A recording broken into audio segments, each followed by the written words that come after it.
My name is Oliver De Leon, and after an hour and a half of driving, we are finally in the location of Santa Ines Valley. Behind me, you will see the main chapel and the rest of the structure that was built in 1804. Want to come with me and have a look? So behind me is the main entrance of Santa Ines. So it's made out of adobe brick. The walls are about that thick, aka 30 inches wide. And over there, I believe that should be the stables. What we are seeing here in one of the main chambers are the bells from 1817. There's two right here and one right there.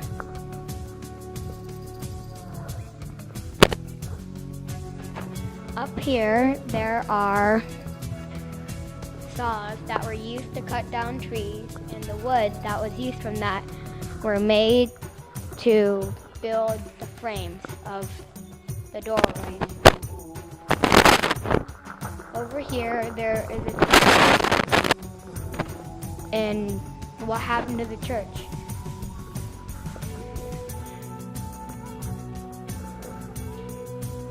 Up here, there are pictures. This one is the Archangel Raphael.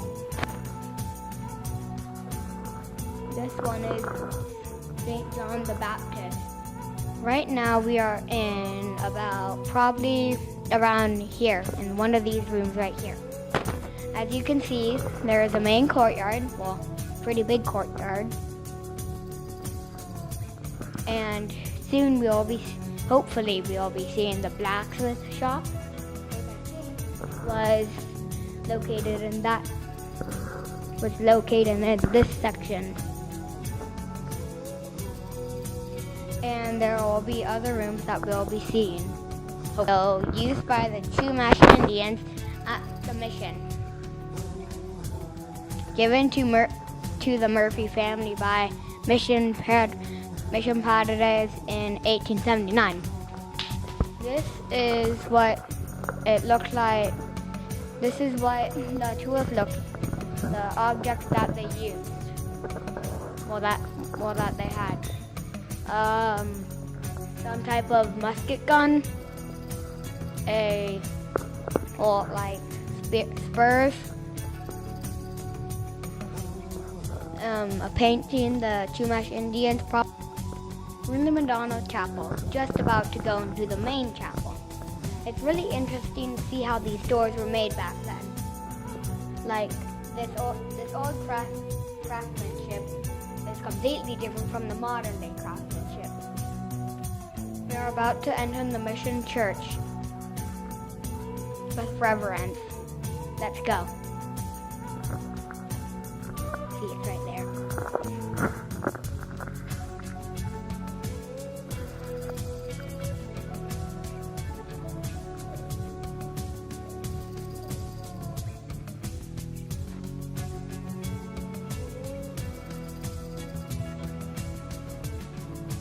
This is the main church of the mission. It is 19 feet tall and 219 feet long. Please admire the paintings. In this room, they had prayers. The prayers lasted an hour long.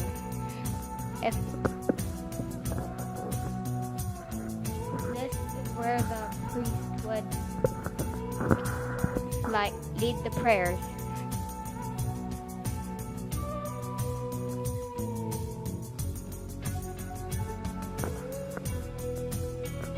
Can you imagine being here 212 years ago?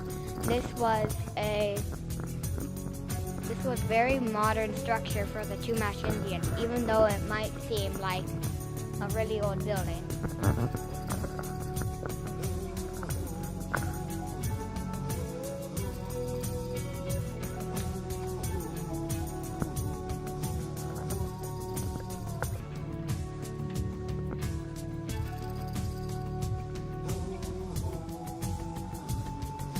Here they had a blacksmith because they needed to be able to make this stuff. If they didn't have a blacksmith, it'd just be in the open. There'd be no doors or anything like that. We are in the main.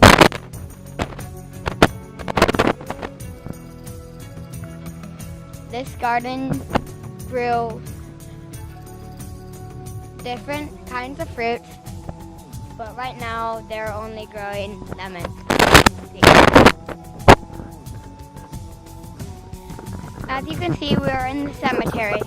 Some of the converts of the beginning of Santa Ines were buried here. So this was the church. It was built in 1804, but in 1812, 2 years after it was finished, it was partially destroyed.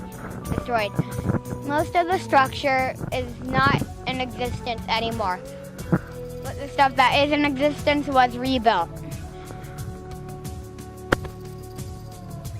Right here, we can have a better appreciation of the church. Behind me, as you can see, there are the church and the church bells.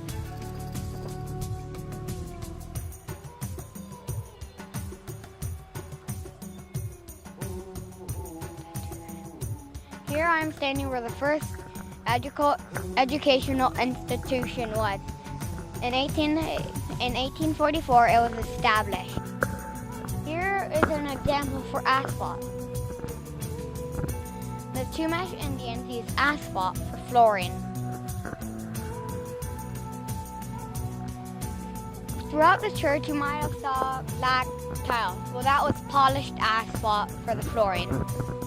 The church activities were farming, ranching, and winemaking. In 1920, the livestock were recorded as 7,000 cattle, 5,000 sheep, 100 goats, 100 pigs, and 120 mules, and also 600 horses.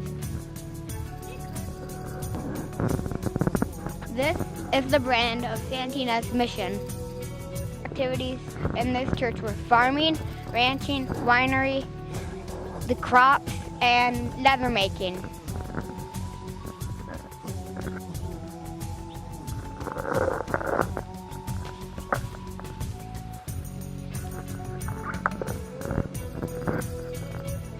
This is an example of the gardens that they had back then.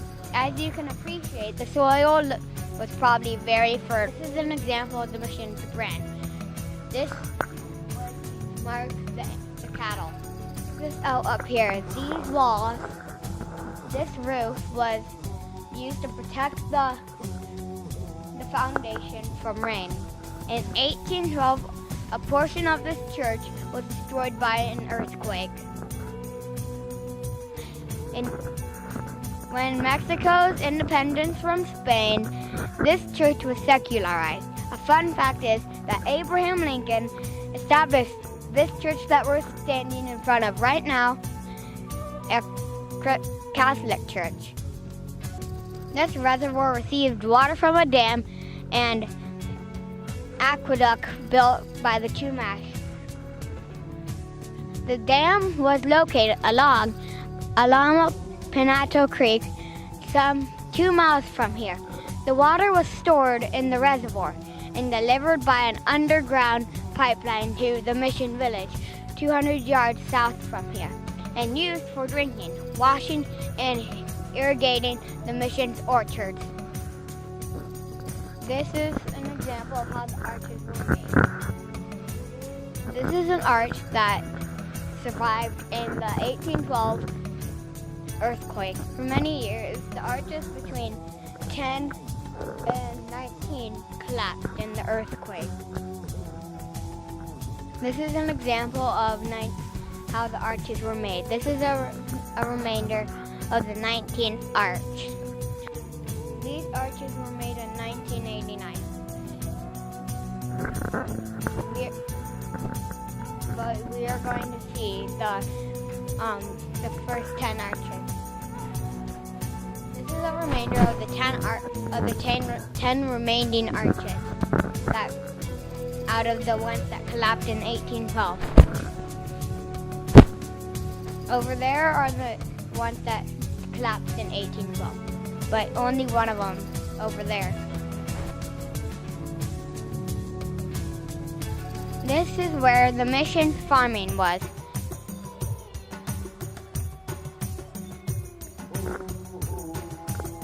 It was approximately 35,000 acres. As you can tell, these are beautiful surroundings.